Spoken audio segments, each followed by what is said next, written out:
And we're live with some more Thirsty Thursday, Freaky Friday energy. I am the hostess with the mostest, the High Priestess Phoenix.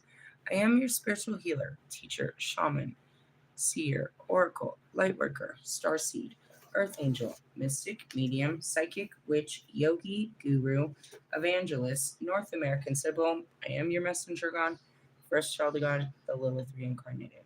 We're going to read out of this book. Really? Yeah, but I didn't want to start where we left off. I was guided to the very back of the book. What is it?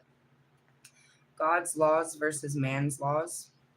What was this? Time and the shifting of spiritual law? I'm kind of realizing that this book is a manual for light workers or something higher. Really? Yeah. Let's talk about this in the back of the book. They saved the best for last, right? The above is the most, I guess I should put it ascending master for you to stare at. I'm going to say, I'm going to put, just for fun, I'm going to put Buddha. I like to bring Jesus into the picture. Really? Mm-hmm. And Krishna. Why? That's a powerful three right there. They're all powerful. But when you line them up. Really? Yeah. Oh, I just lost my page in my book. Whatever. The above is the most delicate issue for some, yet it is the above. What was it? Oh, challenging authority. Let's talk about challenging authority then. Because laws are operative on many levels, we as light workers must ask ourselves when or if it is appropriate to actively challenge authority. In the case of the bus seating law that forced all Black people to the back of the bus, had not Rosa Parks actively challenged it, one might wonder how long it would have taken for to make inroad against such discrimination. Okay, Rosa Parks is definitely highlighted in my Black Moon Lilith, and that means she had some Lilith in her. Again, God called a woman called Rosa Parks to make a change in the world, and she's another. You know what I mean? Many are called, few are chosen. Few hear this calling, but she heard it. It was her day to stand up and make a change. And if she didn't, you know what I mean? And that goes back to it. Many lives came to this one life. It came down to one life that made the difference. But it wasn't one life. It was too many lives before one life had to sacrifice themselves for difference. Right?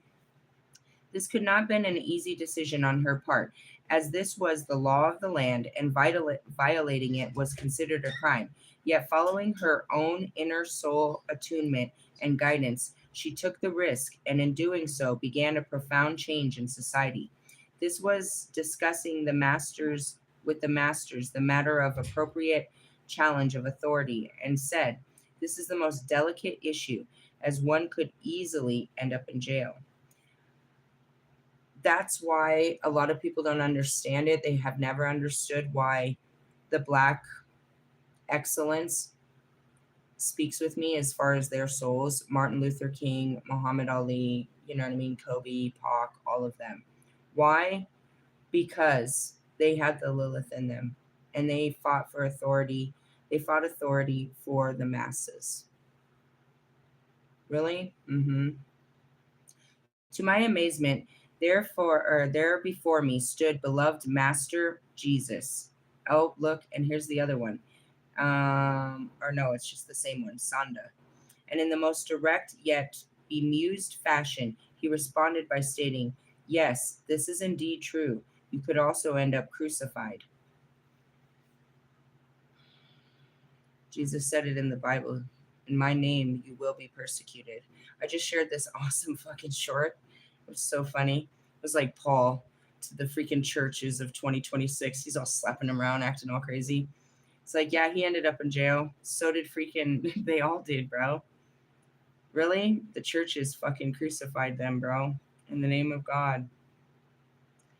And now people crucify other people in the name of Jesus. It's just great.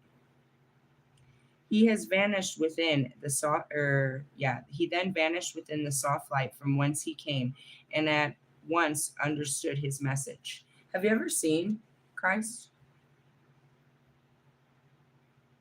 Something, just wondering if anybody's ever had a conversation with the Savior other than myself. He has. Many light workers talk about the Lord or they've spoke with him. Just as the drama of his life was played out at the time of a new dispensation, which required the massive cleaning and overhauling of one civilization in order to usher in the Piscean era, which is we're leaving the Piscean era. So we likewise stand at the threshold of a new civilization at the era of Aquarius. This too is a time period that demands an overhauling of civilization as we know it, a time for the Christ within each of us to stand and walk with the light so we can help usher in this next millennium. He was certainly not saying, did I know this was going to come up? I just felt it. And Buddha's probably going to come up too, and so is Krishna. He was certainly not saying that we should offer ourselves up for physical crucifixion, but this age is transforming in a different manner than his holy mission was, and his holy mission was unique. What I understood him to mean is that during this period of negative ego and lower aspects of both self and society, we are to be crucified so that Christ may rise within us individually and globally. And I pulled out the Palladian light book earlier, the Palladian workbook, and they talk about your Christed light. It all starts with the chakras, which I spoke of earlier, and there's plenty of teachings. Really? You have to die to yourself.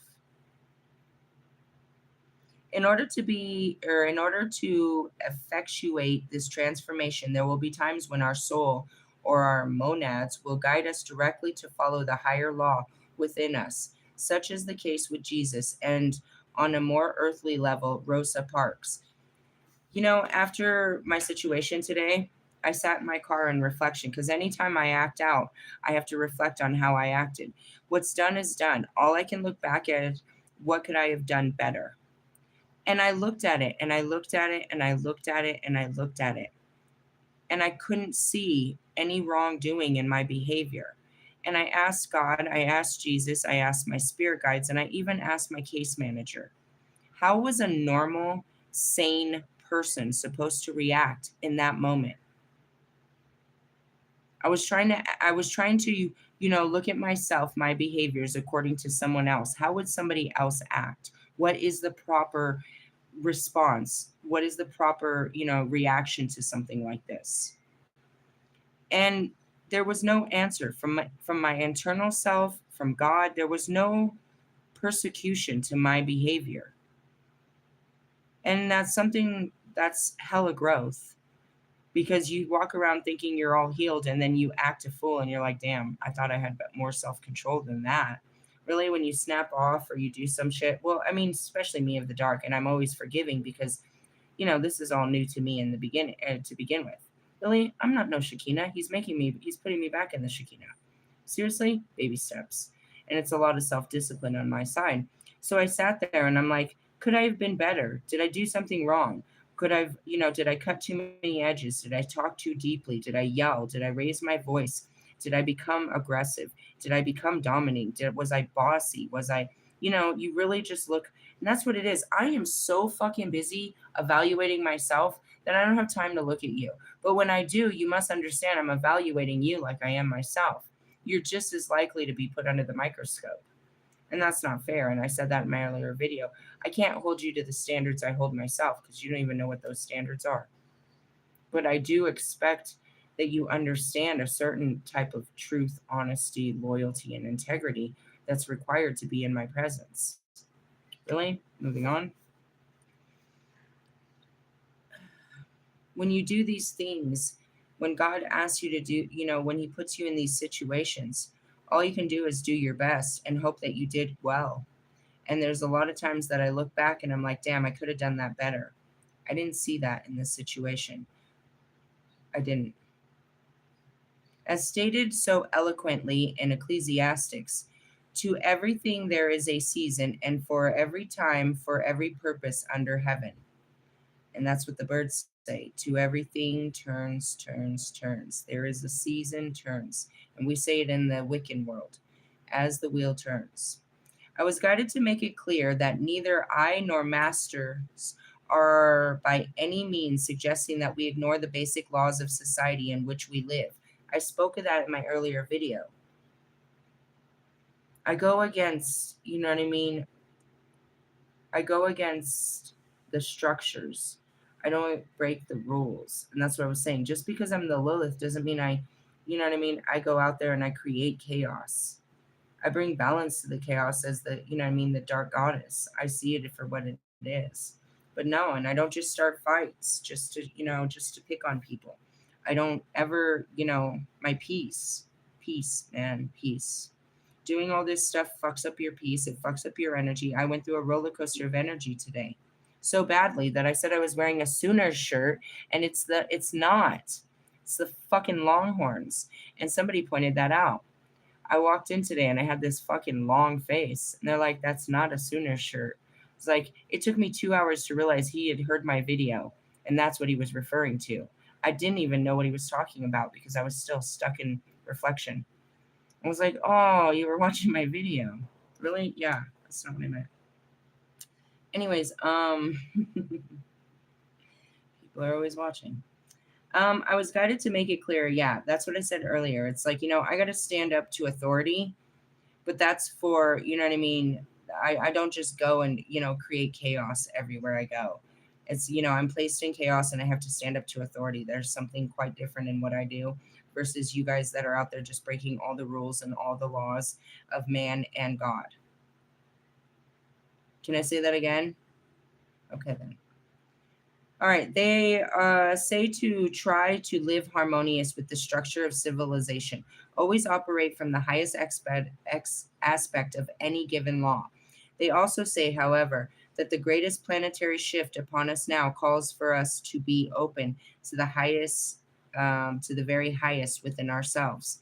The spiritual attunement will guide us, some of us, at times to stand up to any given law, as the need of spirit will improve the necessity for change so incredibly upon us that the light workers of the spirit will be able to not to, excuse me, will be able not be able do not and respond to it. I don't know why they wrote it like that, but I was getting a download.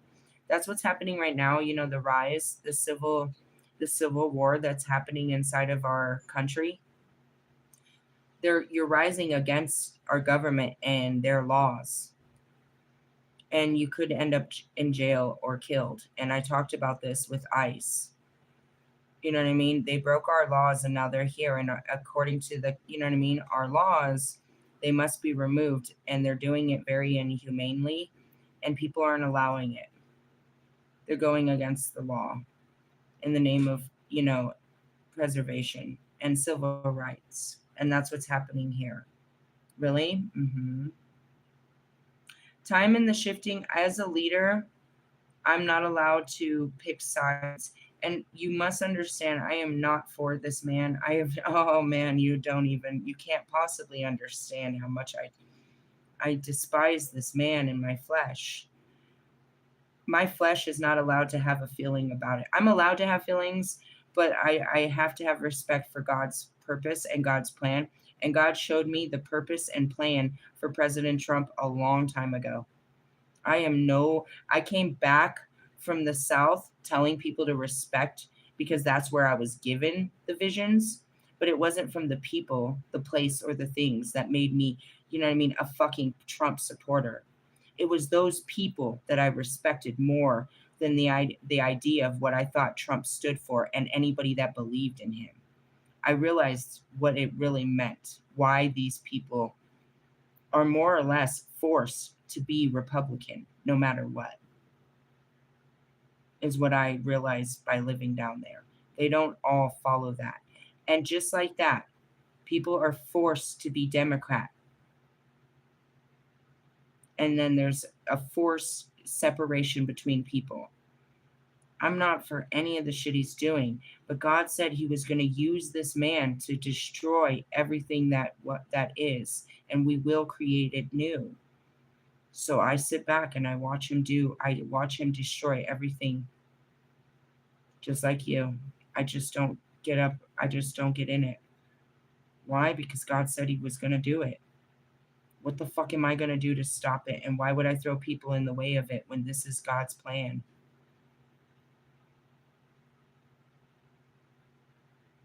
Really? Yeah.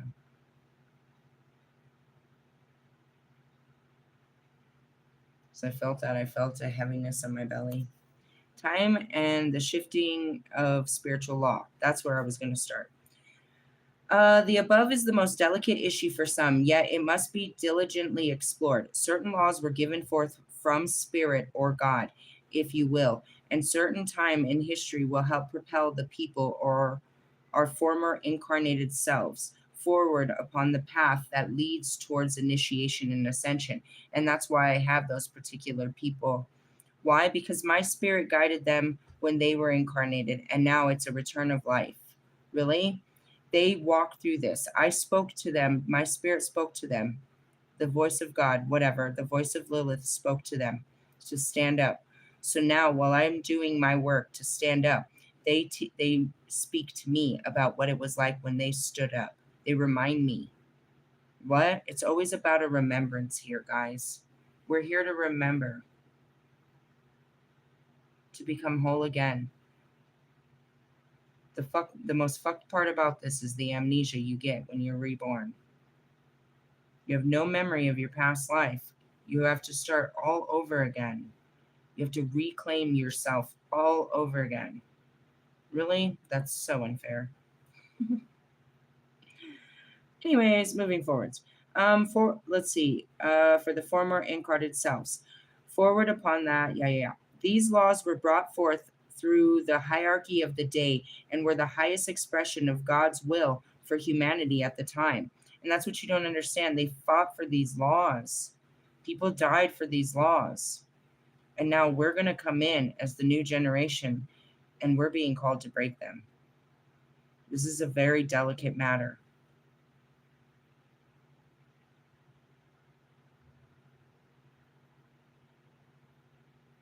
Just quiet. You have to mourn for it. You have to take a moment of silence.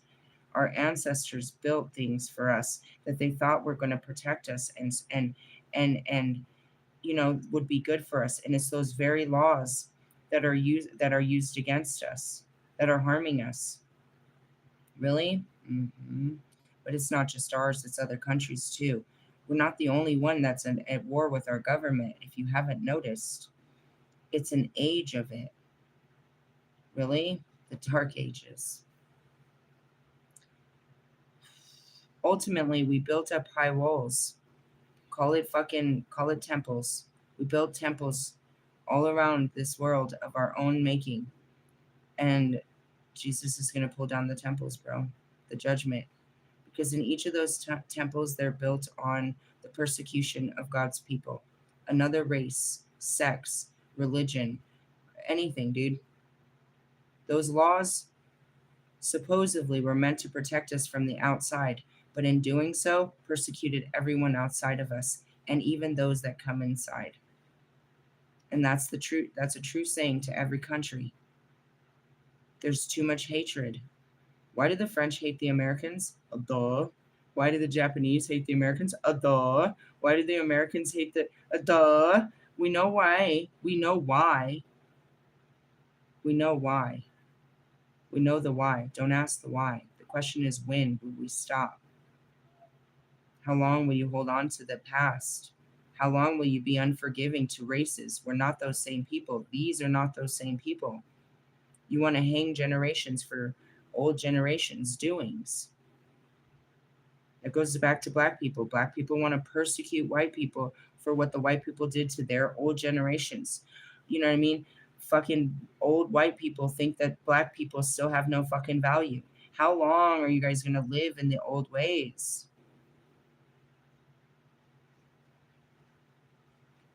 Enough.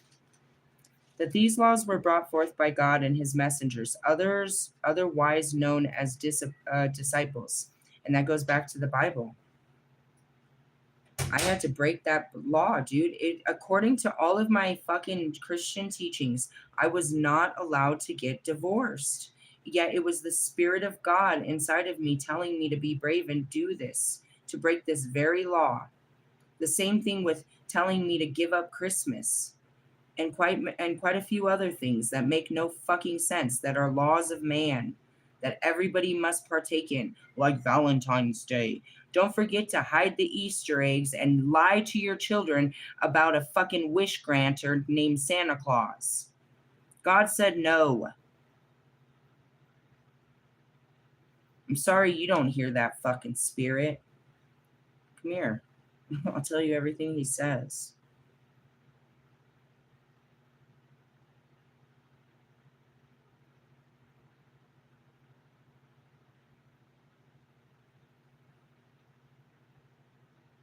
After knowing my whole story, bro, do you think that was true?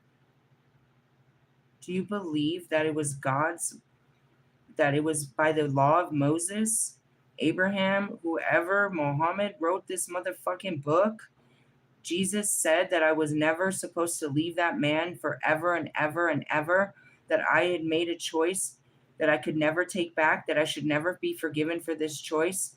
I'd never be given a second chance, that I was supposed to stay with him for the rest of my fucking living days and suffer, and my children should suffer, and our grandchildren, and we should all suffer because of this man's free will choices to not be a man of God. Yeah, I was a woman of God. I did everything. I prayed, I fasted, I walked away from everything. I gave up sex. I did everything he said. I was the freaking Proverbs 30 or the I was the Proverbs 31. I did exactly as he said. And yet my spirit told me not this man. Are you telling me that I broke the laws of God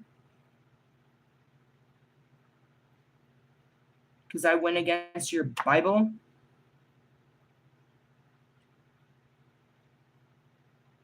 And the only thing you have in that Bible against homosexuality is a marriage is between a man and a woman. The same law that you're holding me to, you're holding them to. I'm fighting for them just as much as I'm fighting for my own fucking freedom. And that's because Jesus set us free. He showed us that we could be happy outside of this. Your laws are meant to keep people unhappy, to keep people not your friends. That whole fucking Bible, bro. That's why we only study the words of Christ. We don't listen to the extra bullshit, all the hearsay. We listen to what Christ said and the works, the messages he gave to others and what they did with that message. That's all that matters.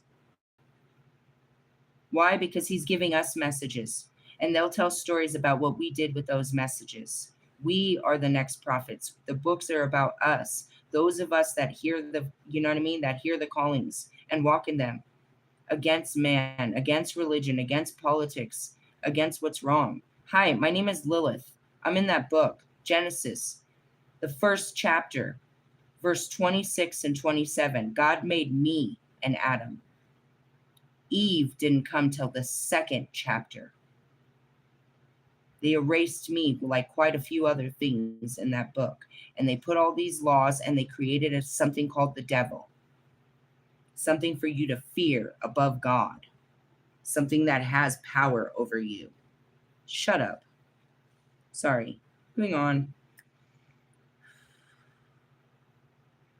Shifts in civilization accompany shifts in these laws. The basic truth of many of these laws still stand intact. Yet the impact on the lives, and I'm seeing you right there, Krishna. Krishna right there with his cows. He believes it's an ultimate sin to be killing certain animals. The Bible had said it was a sin to kill certain animals. But generations of nomads were raised on this planet without those rules. So they were damned for praising God for a meal given to us by the animals. According to them, if you eat cows, according to the Muslims and whoever else, if you eat pork and all of this stuff, you will never see God's graces. Does that sound like God?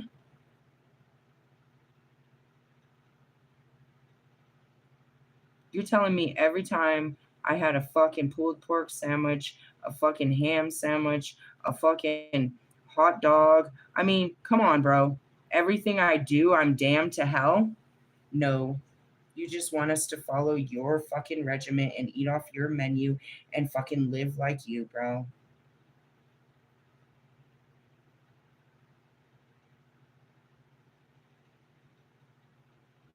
The basic truth of these laws still stands intact, yet impact in the lives of the advanced initiates and the embodied ascending masters will be quite different than when they function through the civilization. Many of those that were at very early stages of initiation, and most whom had not yet begun the path. Back then, they were meant to bring the civilizations together in that sense. They were trying to. I saw that man in the spiritual store. Who? Yoganada? He's out of Encinitas, dude. He has a huge setting there. There's a whole fucking city and village to him in California. He came with a huge presence. Really? Yes.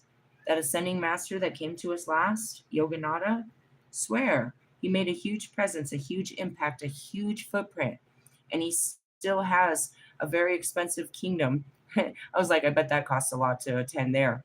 It's in Encinitas. Where's that? Outside of San Diego. Really? Mm-hmm. It's trippy. I'm just saying that, you know what I mean? We walk, back then, Gandhi and stuff, these are different leaders. You see them right here? These were different, and that's what it is. But at the same time, like, they walked at different times when there was no leadership. We're walking during a time where everybody's, you know what I mean, trying to be somebody's leader, trying to dominate, trying to control, trying to manipulate, trying to possess power over another, down to domestic violence, down to, you know what I mean, down to workspace, down to, you know what I mean, there's no civil rights between people.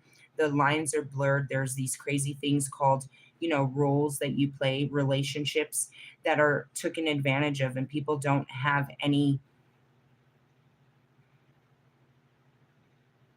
The word isn't even right. It's space.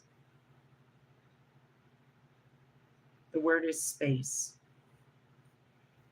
So let me say this again.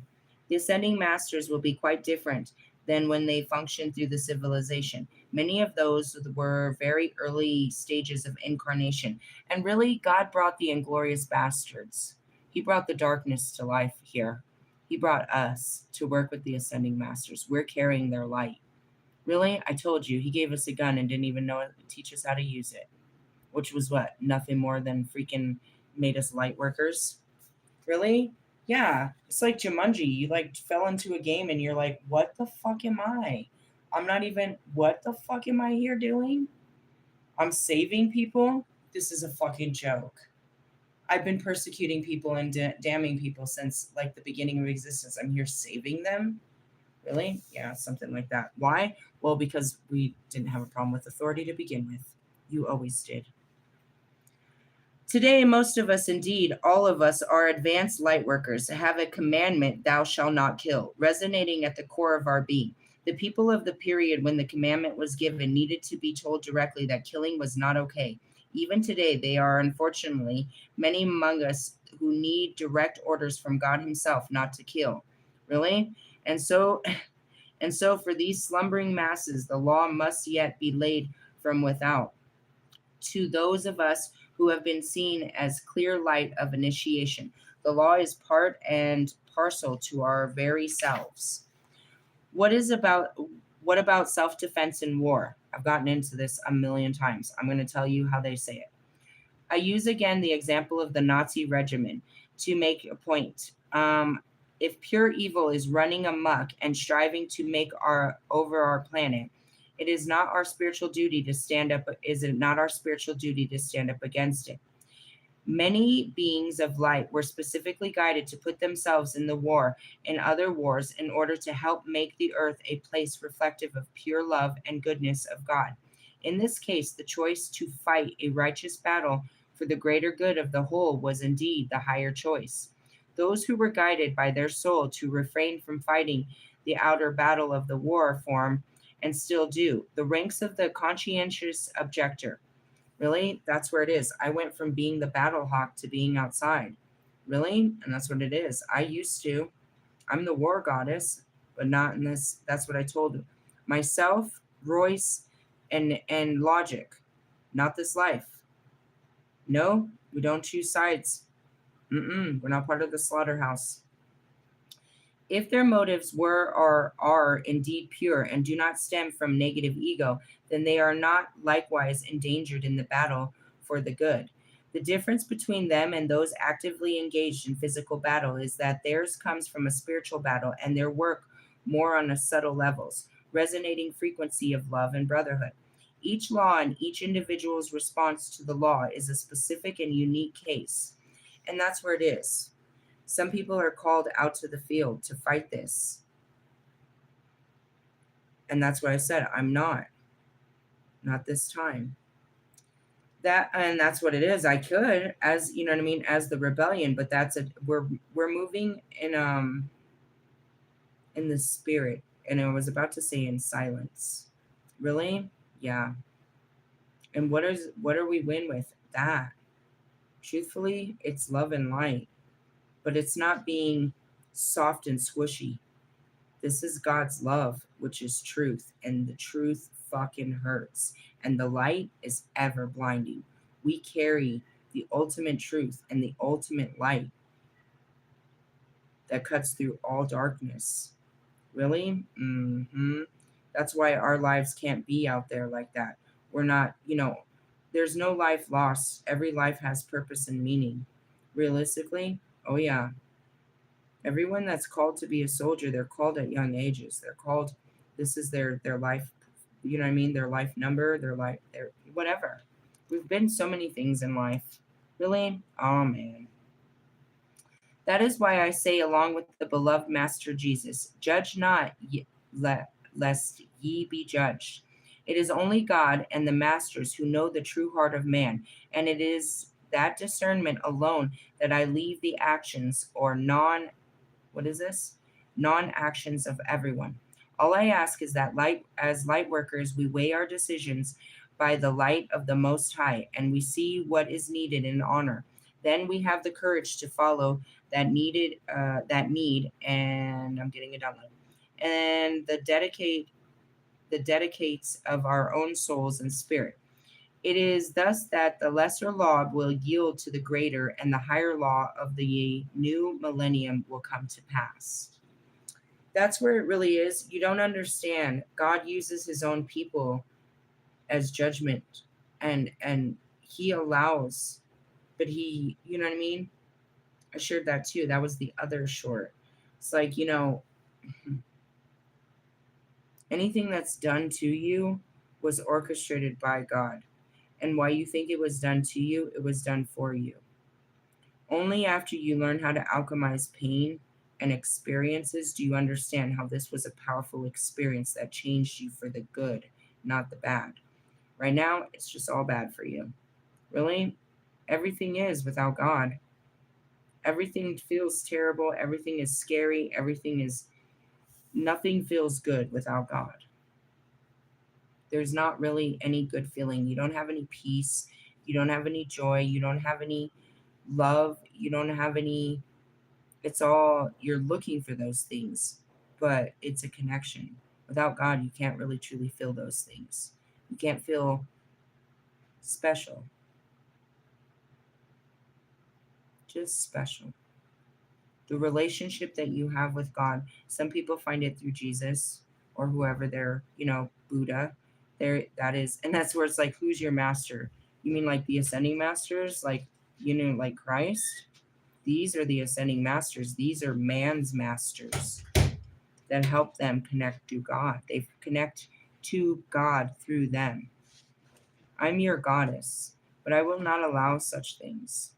My direction is straight to God himself.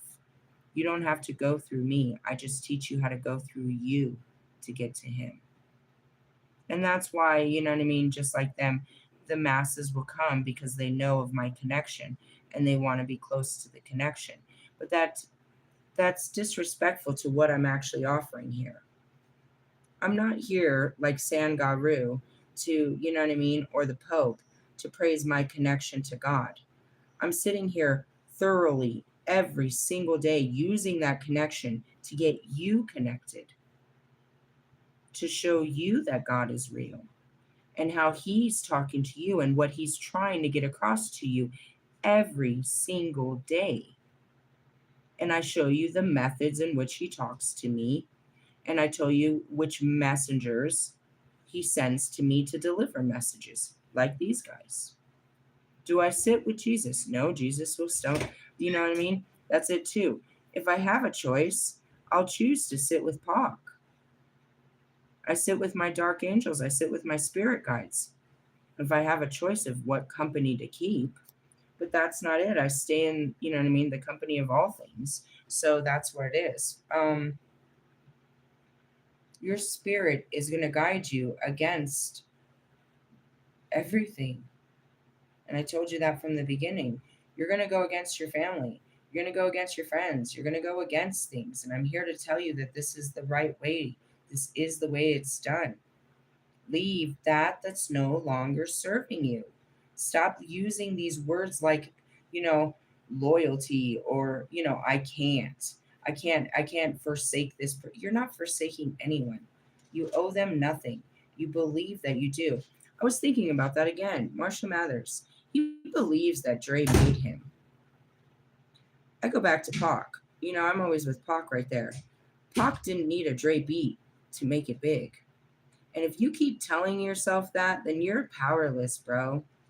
You believe that you needed that man to become who you are, but you never needed that man. You never needed a Dre beat. Dre needed you to become what he is. And everybody else that's ever worked with you, you deny your true power and you hide behind the shadows of other people that you think are better than you. I'd like you to stand up. Can the real Slim Shady please stand up? Really? It's true. He gives all praises and glory to Dr. Dre like Dr. Dre made him. He didn't. Dr. Dre made a beat. And that goes back to Pac. Pac would have been the most amazing. He was not the most amazing rapper because he was on a Dre beat. You're not the most amazing rapper because of Dre. And going back to it, Tupac or fucking Snoop Dogg is not an amazing rapper to begin with. In the Hall of Fame of rappers, you'll never see Snoop Dogg's name on that list. Have you ever? You keep low vibrational company. You keep company of people that are lower than you, maybe to make yourself feel better, but you use the reasoning that they're better than what they truly are. You give them more power than they have. And this is an example to him and his karmics as well as you and yours. Bobby gives up this fake idea that he has to live in this unhappy lifestyle for the happiness of his children, which is a fairy tale that he believes that his kids are happy when he's not there and when everything is paid. And he doesn't understand that they could be happy in a different way. I want you to understand this. Those are those things. Now, going back to, I was about to say my love there, Lucifer. Russ believes that his happiness is serving the family that failed him. Lewis believes that his happiness is serving a career that took everything away from him.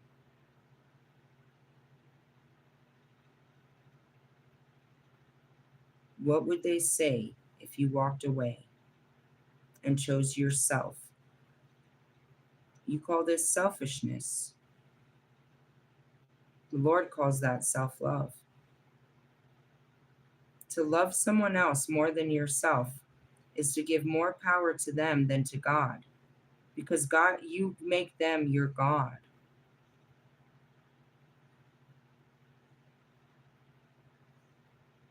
How can going back, it's just, there's so many of you. I could touch all of you again on this.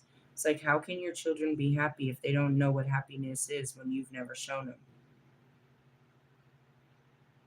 They might be happy at school, they might be happy with stuff, but how do they know what happiness in a home is if you don't show them? How can they know what it means to be a happy man when they don't have a happy man to look upon?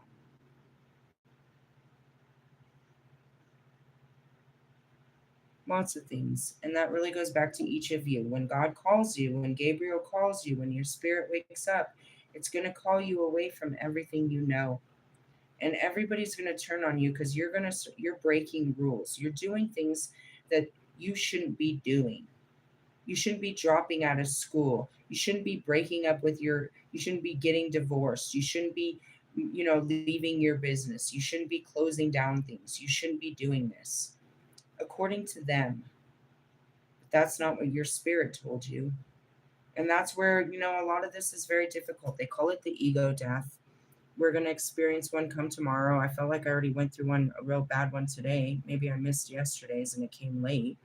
I'm not sure. But an ego death is when you're going against your mind and it hurts. Your mind knows that this is against the rules. This is social suicide. If you say this, everybody's going to turn against you. But this is your truth. You know what I mean? God, I've had so many of them. I just got took back to the first one. What? Tree. Tree was my friend. And he was there for me when nobody else was there for me. And I saw I saw that Tree really liked me. And I thought that was weird, but my spirit was really encouraging me to open up and give him a chance. And more than give him a chance, my spirit was trying to give me a chance. They're like trying to sell it. He's a great guy and he knows how you are. He knows you're sick. He likes your music. He thinks you're cool. Give him a chance. And I'm like, nah, bro, I cannot do this. This is so bad. If I do this, it's going to make everything weird. He's already got a girlfriend, a baby mama, and all these groupies. You know what I mean? I'm trying to work on something with Bobby. I can't do this. And all this shit. And I can't do this. And I can't do this. This is so not good thing to do. Or we could just go back to Bobby. I can't do this. I can't do this, bro. I can't do this. I can't do this, bro. I can't be this woman, dude. So many women had wrecked my marriages. I can't be the home wrecker. I can't do this. I can't be this girl, dude. I can't do this. This is wrong. This is so wrong. This is so fucking wrong. I can't do this. That's an ego death, bro. Your mind, you've got to go against your own beliefs for what your heart is calling you to do. Giving up my job, selling my car, losing my house. Everybody thought I was crazy and I knew they were crazy and I knew it was crazy to do it, but nobody understood that it was my heart. It was God calling me. They just called me crazy. And I want to teach you guys that once this happens, they're going to think you're crazy. You're going to give up. You're not going to lose anything. You're going to shed your skin, bro. You're not fucking losing shit. You're going to get new shit, a brand new life. But you're getting rid of an old life, is what's happening. And I just want you to understand this. My chest is on such fire right now. Why? Because, reliving it, it was so hard. My mind knew better, guys. I'm not an idiot. I'm a very logical, intelligent woman with very strong morals, bro. And I don't break my fucking code for nobody. I'm Tony Montana. All I've got is my word and my balls, and I don't break them for fucking nobody. But God was asking me to break things, you know what I mean? The way that I was. And that's what these twin flames made me do. I would never do this. Don't make me do this. Not for them, not for some fucking stranger. I would never do this. My spirit, bro. My spirit made me do things that were completely not logical. But that was the initiation to trust, to belief, to faith, to bravery, and to fighting the mind, to having faith over fear. I'm not an idiot, guys. Sometimes I look back in my life and I'll be like, damn, you were a fucking, what the fuck? And I can always see that I wasn't being an idiot, bro. I was doing what I thought was logical at that time. I was making the best choices given the situation I was in. Confirmation, bro. Your mind is telling you no, and that's why I make jokes with R. Kelly's song. Your mind's like, don't do this, don't do this, don't do this, don't do this. My heart's telling me I gotta do this, bro. I cried so hard when I filed for divorce. He called me. He's supposed to be here. I'm waiting there, terrified. I'm waiting for him to walk in with a lawyer, and now we're going to war, and they're gonna take my kids. They always try to take my kids. I'm ready for this, bro. If I leave this man, he's coming after my kids. He's coming in. His mom's sending a lawyer. They always do. This always happens. They come with a fucking lawyer and they try to take my kids. I'm scared for my life, you guys. And I'm sitting there and I'm holding my book and I'm waiting for him to walk in and this to happen. I'm just trying to fight for my freedom, dude, and to keep my kids. He doesn't walk in. He calls me. And he's like crying, begging me not to do this. And I go through with it. And it was so much easier than I thought it was going to be. I thought I was going to have to fight to the end. I had everything. I worked up everything. I built this case, I had all the paperwork, everything. Dude, please just let me free and let me have my kids. I don't want to be married to this man and I want my kids. That's all I wanted, dude. But again, you know what I mean? It's like, fuck. I worked so hard. I gave up everything to try to make this work. I let him beat me. I gave up my house. I gave up my family. I gave up my friends. I lost everything to try to make this work. And now I'm about to give it all. I'm about to say, fuck it. I sacrificed everything to make that marriage work, bro. I went to Dr. Phil's marriage boot camp. I got beat. I went through everything to make it work, only to realize that this isn't what God wanted for me. But I didn't want to be a failure, bro. And after that, I was never going to do it again. And then my spirit wakes up and wants me to go do this again. No, I said I would never do this again. I said I wouldn't do this again. I'll never do that again. I'll never get married again. I'll never be with someone ever again. I swore I wouldn't. And then Bobby came. I was a certain way before this. And that's the way I created my life. And I lived my life that way. And God came through. My spirit came through and broke down every way of my being. And we do this every Friday. And that's why I said I think we're going into Friday. Rosa Parks knew better. They knew the rules. They knew the laws. They knew what would happen. Dude, just like that morning at fucking Amanda's house. Oh God, bro, it was Lily's birthday. I think we were approaching it. Really? Yeah, I have a soul tie to this baby that was born as my neighbor. Really? Yeah. Anyways, it's Lily's birthday. We're at her house. And I wake up it's in Wisconsin. This is very detrimental to what happened in that day to me. And I've made so many of these choices. And that's where I said is when my spirit calls, bro, it's pack it up, move it out, bro. We don't even question. There's no question anymore. I questioned too much in the beginning. Really? Yeah. Anyways, I wake up in the morning and my spirit tells me, the Holy Spirit tells me, we're supposed to, the day is, we're supposed to pack up all the family and we're all supposed to go into the Twin Cities. We're supposed to go into Minneapolis and celebrate her birthday. She's like 4 or 5. I wake up that morning and I go out to have my cigarette. And my spirit tells me, dude, says, do not go with them. Tell them no. And I'm like, God, if I do that, she's probably going to throw a fit. She's probably going to get mad at me or throw me out. God said, it'll be all right. What happens? I tell her no. And she goes ballistic. And she does, dude. She tells me to leave. And she doesn't just tell me to leave, guys.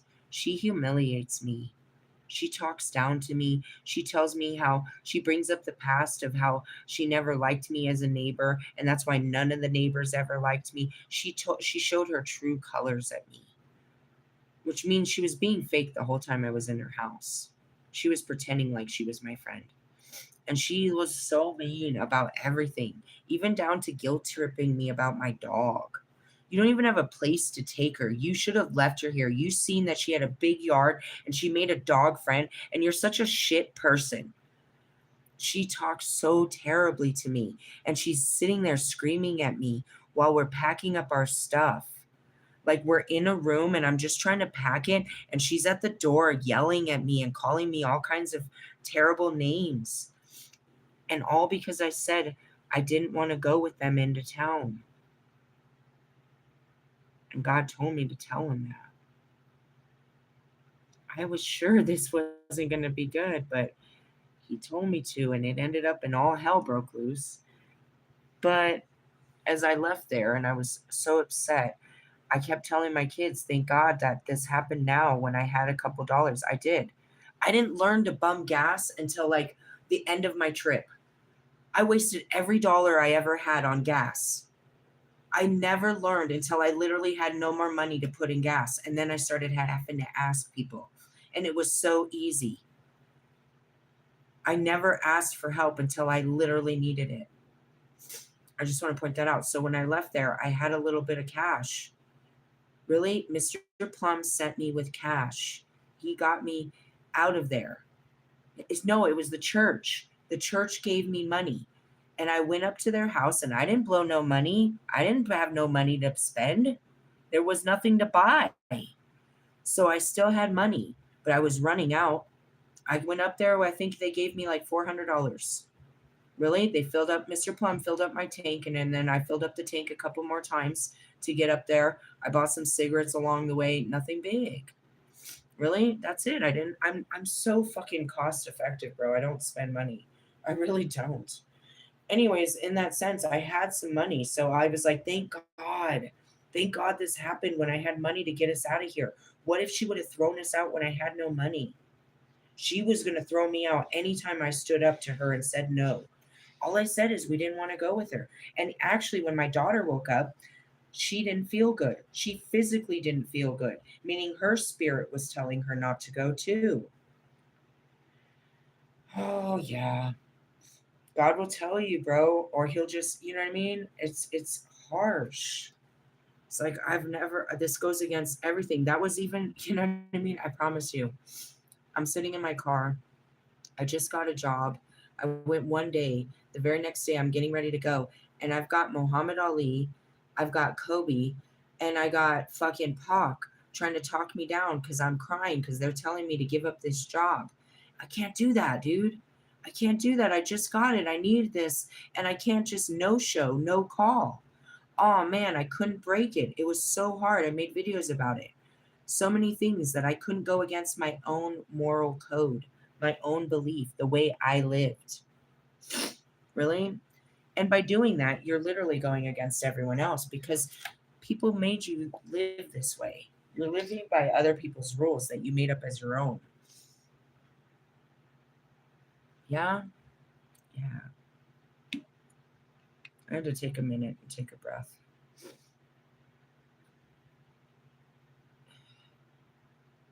I hate fake light workers. I hate fake tarot readers. I hate fake spiritualists. I hate fake people that pretend that they've been through any part of this. They use words like dark night of the soul or an ego death, or they say that they're a light worker and they don't even know what that means. They've never even been initiated. They've never even shed the darkness to carry the light. They don't carry their own dark. They've never even alchemized their own darkness. So how can you be a light worker? How can you bring light to other people's darkness when you haven't even faced your own? How can you teach people to think differently when you don't? It goes down to practice what you preach, but you're not preaching anything but other people's practices, and you still haven't tried it. I told Russ, and this goes for all of you, you won't fail at this if you don't give up on yourself. And therefore, failure really isn't an option. You don't know, your mind doesn't know.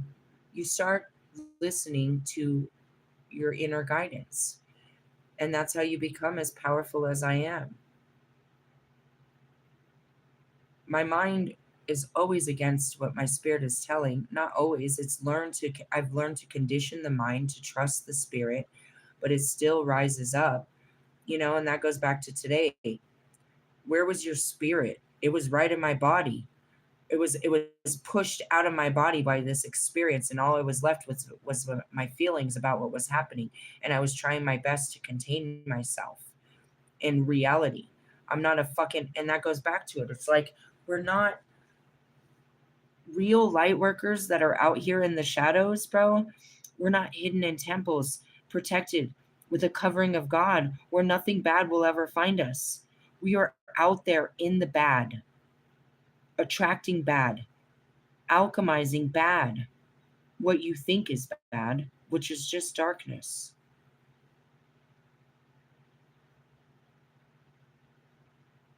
A light worker carries the light in the dark. You're just not a light person.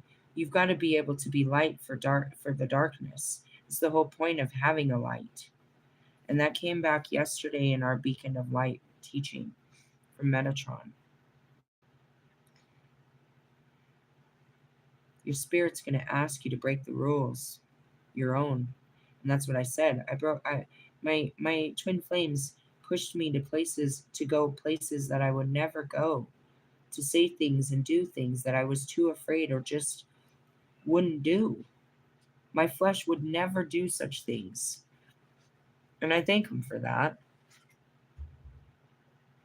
Through them, I was able to break myself down and rebuild myself in the glory of God and not the glory of man. And that's really what is so funny about this.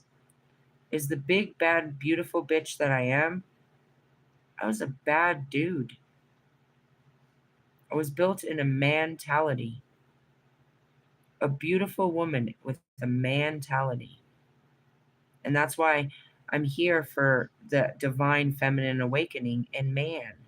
Because you have a mentality given to you by man. You think like men, which is mass consciousness. We start to break that down. Question why we think such ways and try to teach ourselves to think differently about everything, but especially our experiences and what other people's experiences are. We try our best not to judge their experience with our own two eyes. We try to have a deeper understanding to what God is doing with this person rather than what this person is doing in this world. Yeah? Pride and prejudice comes in the way of that. When you look at a person, you're like, oh, no, you're up to no good. Well, realistically, they're probably, in a place of desperation, we can say. Where's this desperation taking them, and why has God made them so desperate? Or are they desperate for God? And they're taking the desperation out on something else. Anything that you are desperate for in this life, you just need to replace with God. Put God in that place, and God will put whatever you really need in place. Really? I'm seeing this vision. There was this video I saw, and there's many of them. This kid was going to break into this black man's house. It was a black kid that was about to break into the wrong house. And the man comes out with a gun, and the kid has a gun. And he said, look, I'm not going to hurt you, bro. I'm not going to hurt you. Put the gun down. Put the gun down. It happened. I saw it on Facebook. I remember it very strongly. And he's like, look, bro, whatever you need, I can help you. We don't got to do this.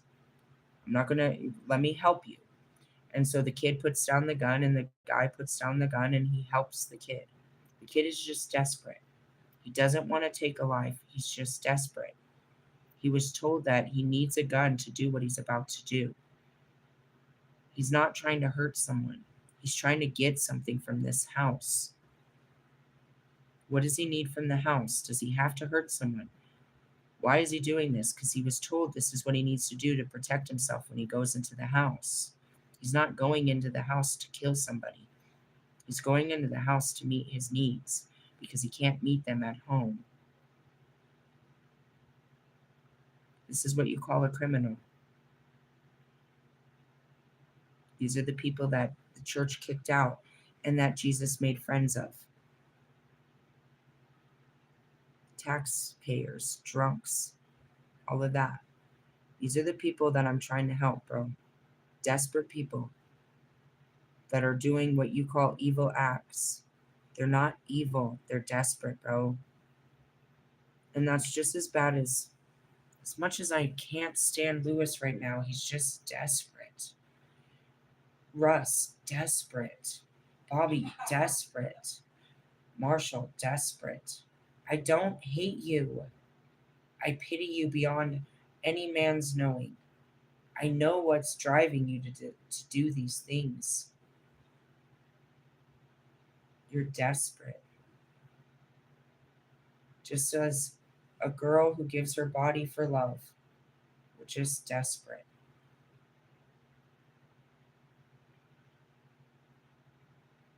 What you don't know is what it all is God.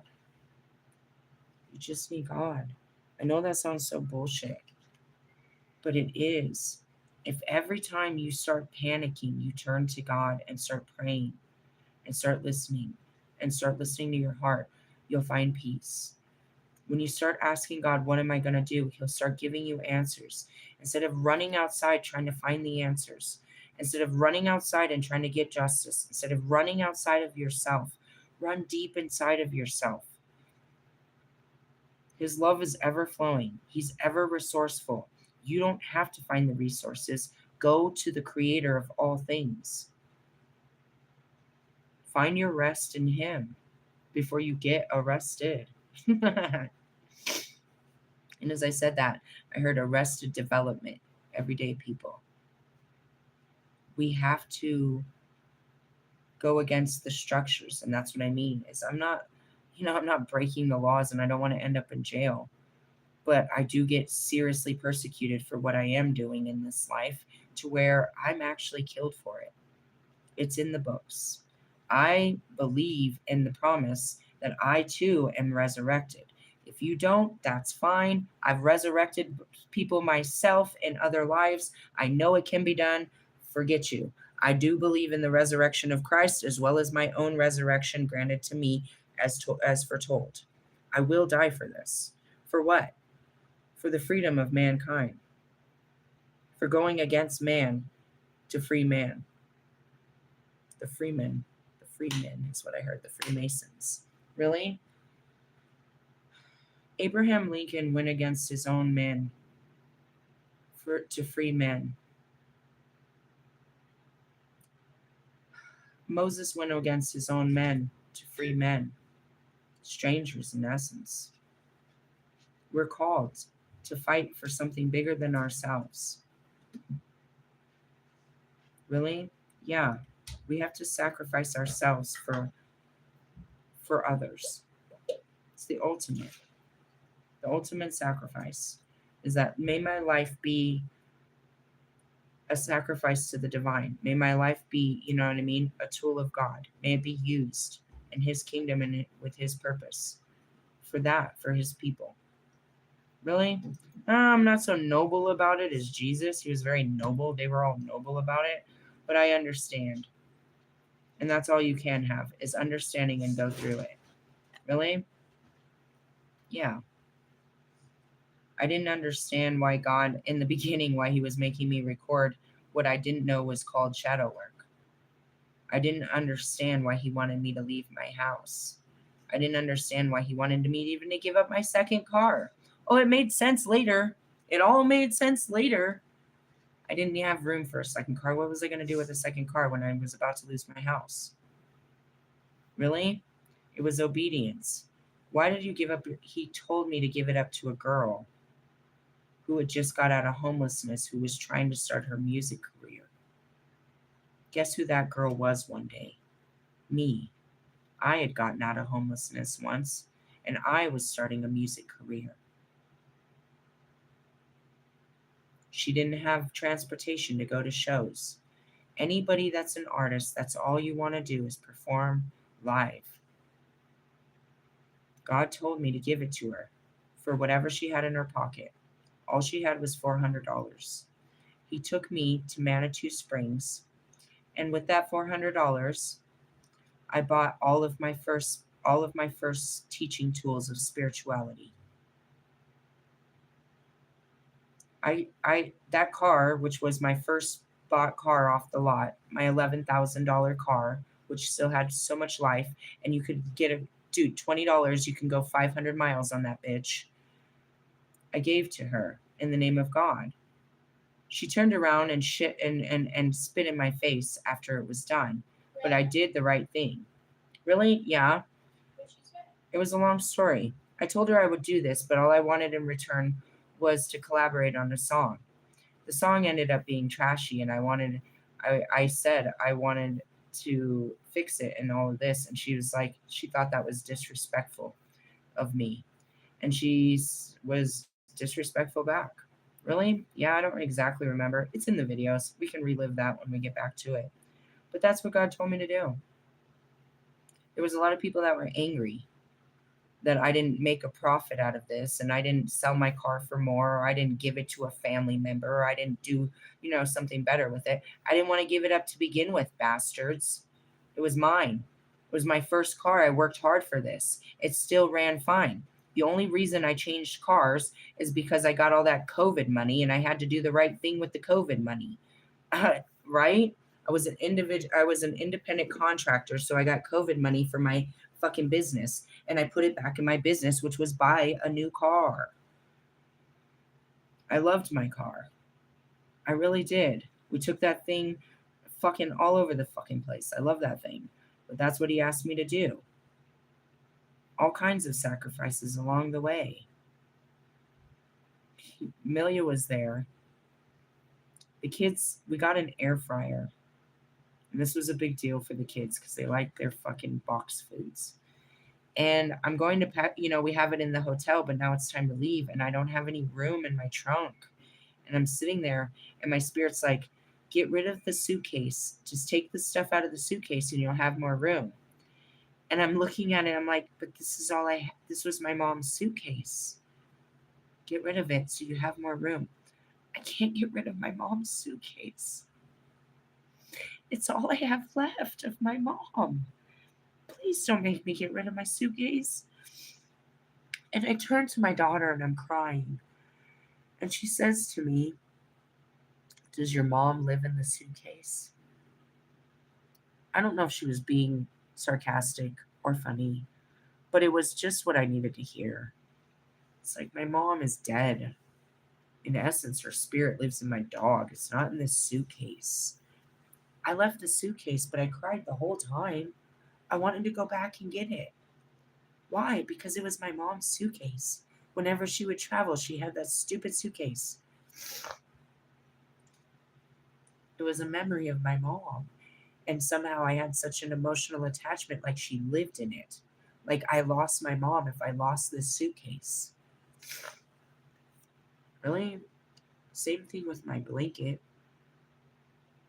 I'm leaving Chris's house. Before I got to Chris's house, after I'd lost my house, I didn't have much left, but I did bring my comforter and a couple of my pillows.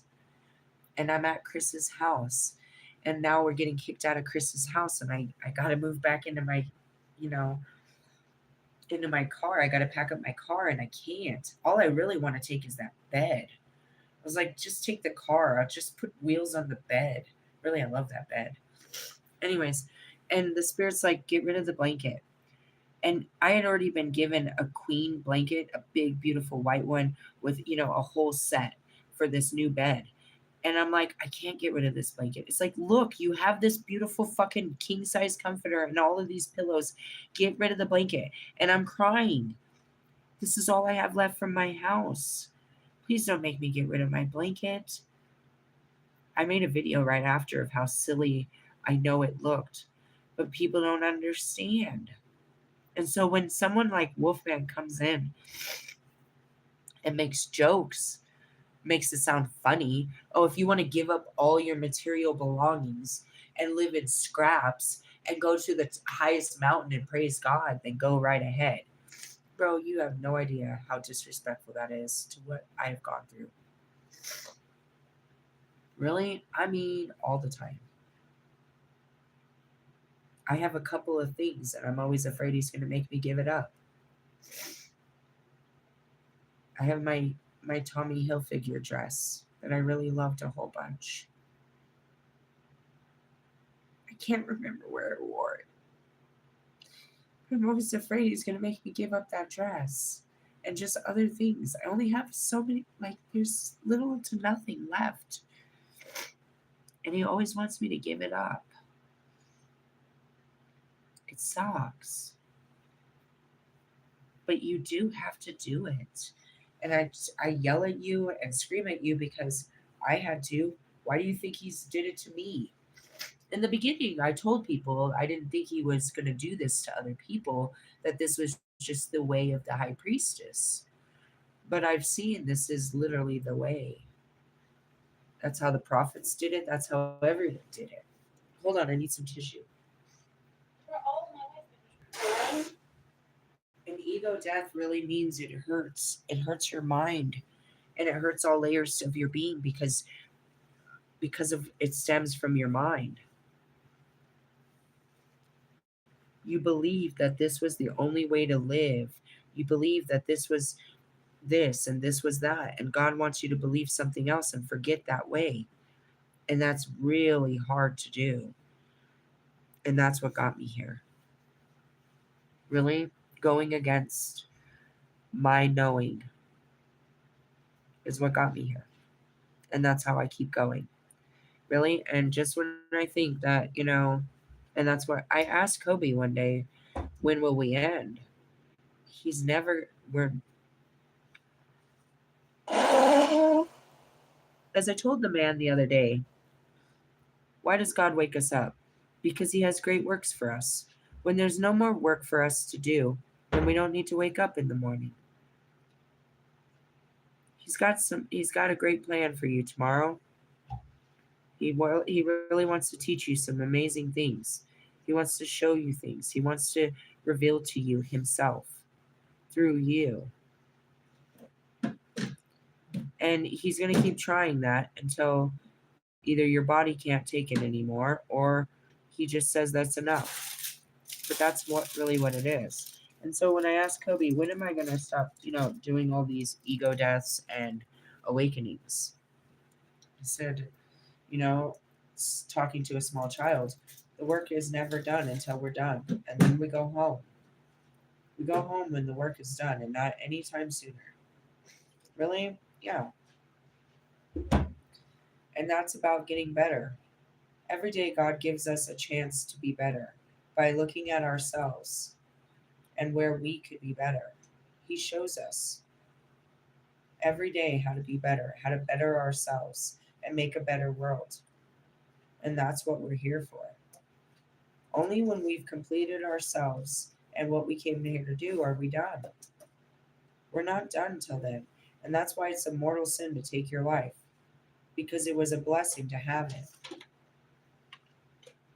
So to curse God by the life that you were given just because it's not pleasing and it doesn't feel good to the flesh is not acceptable. It doesn't mean, yeah, they say you're not going to go to heaven. No, you're going to reincarnate. And some people, whatever their karma is, I said that too. Take off. He was back in the flesh the very next day. You didn't get out of this. You're coming back to life, buddy. You're still much for that soul to learn. Really? 800 8,400,000 fucking lives you have before you become human. How many times do you have to be human to get that right? Try to get right. Every day we're trying to just get better. And that's what I said earlier. It's like, well, I only went through one thing today. And I looked at that one thing and I was like, did I do at least that thing right? What was the right thing to do today? Did I have a good day? Was I pleasing to God? Was my actions, was my words, was my feelings, was I pleasing to God? And it's not like you're persecuting, but it's just like, should I have handled that different? How was I supposed to handle that, God? Why did you even do that to me to see how you could handle it? Well, did I handle it right? I'm looking at Kobe. What was that okay? Did we pass the test? What was that? How was I supposed to act? That pissed me off. That set me off, dude. That freaked me out. You know. I'm not. Why are you bothering her?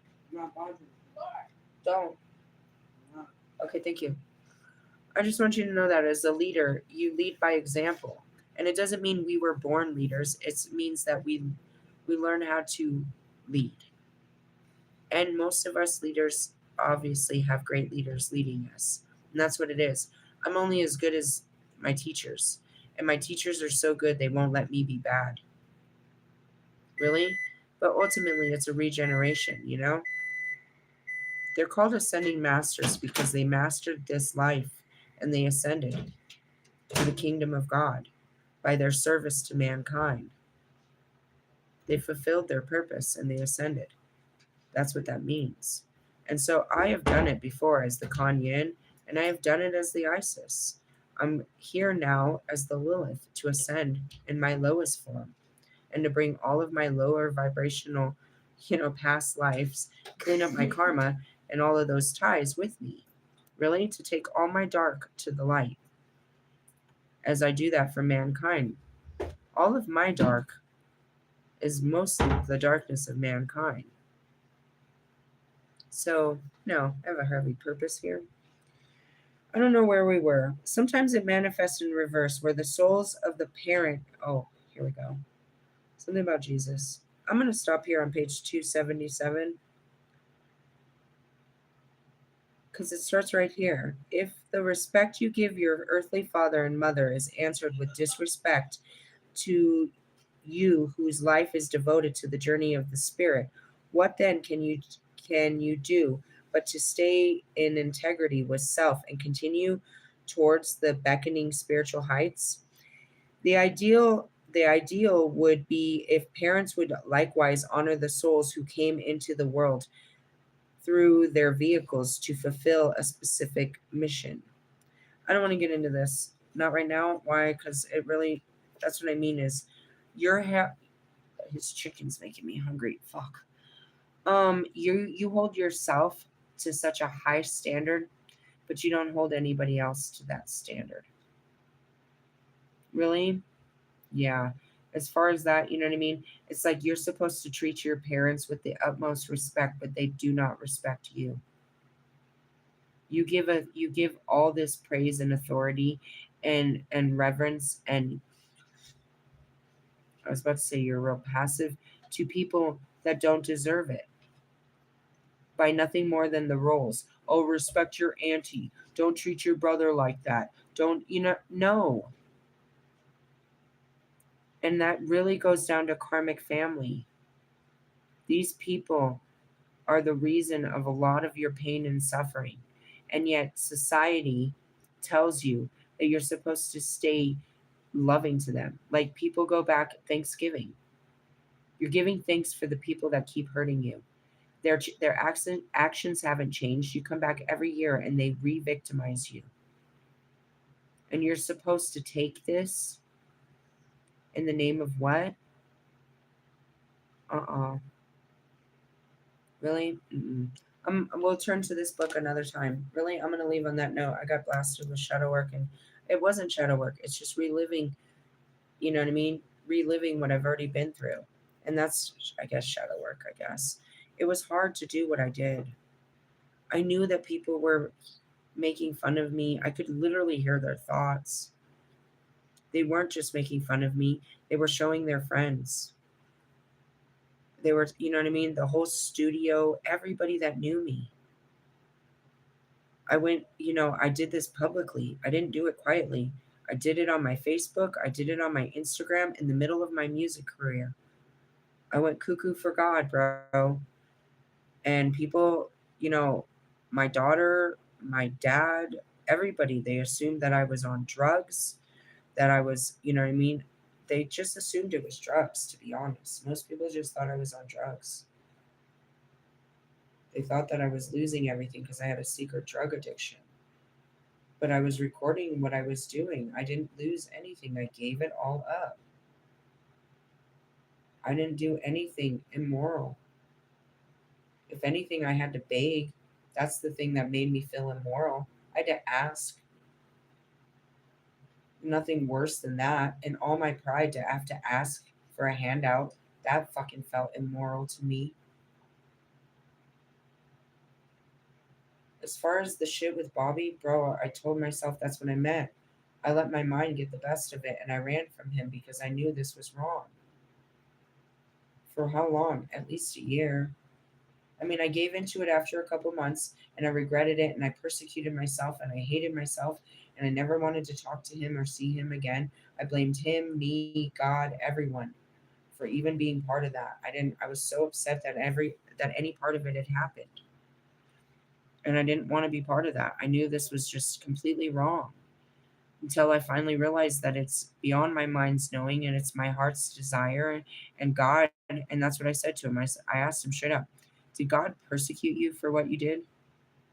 Did he make you suffer for messing with me? You know what I mean? If what we did was wrong, then there should have been karma for it, right?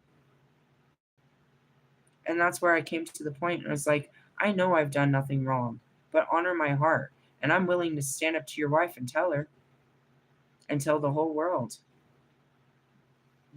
Watch the story, dude. I didn't want to do this. I did what was right by my heart, not by my mind. You'll learn the difference when you start listening to your heart. And that's when you'll start becoming spiritual. Really? Yeah. Hey, um, hmm. Good luck with tomorrow's ego death and shadows. I'm going to tell you the same thing again that I told Russ. When you start this journey, as long as you don't give up on yourself and you keep listening to your spirit, you're not going to fail. But the second you get too scared and you try to run back to that old life and you give up on God and you give up on your hard work and you give up on this calling in your heart, you failed. Just don't give up on yourself. And that's what it was about. I had nothing to run back to after what I had did. I could only keep going forward. And even though I didn't know what forward looked like, I had to just keep sitting there waiting for the next message from God. They weren't back to back. There would be long periods of time where I didn't know what I was supposed to do, and I kept waiting for him to tell me. What do I do? And he wouldn't tell me, so I wouldn't do anything. And that was the right answer. It's hard. It's been a hard journey, but again, I'm the only person that I know of on this planet that's done it yet. But I'm not supposed to be the only one. I'm just the first. I'm just your leader. 144,000 are supposed to do this too. I don't know who they are, but I know it. I know because I believe in God's promises. I believe in his words. I believe in the prophecies. I believe in the ascending masters. I believe in the truth. The whole truth and nothing but the truth. Some of the shit we believe in straight lies until we're shown it's the truth. And that's it. I might not know that it's a lie, but God will definitely show the truth when the time is right. And that's light and that's love. He'll give me the love and light to share with everyone else when the time is right. Same with you. I hear Gabriel coming. Watch out, guys. Love yous. Laters. Bye bye now.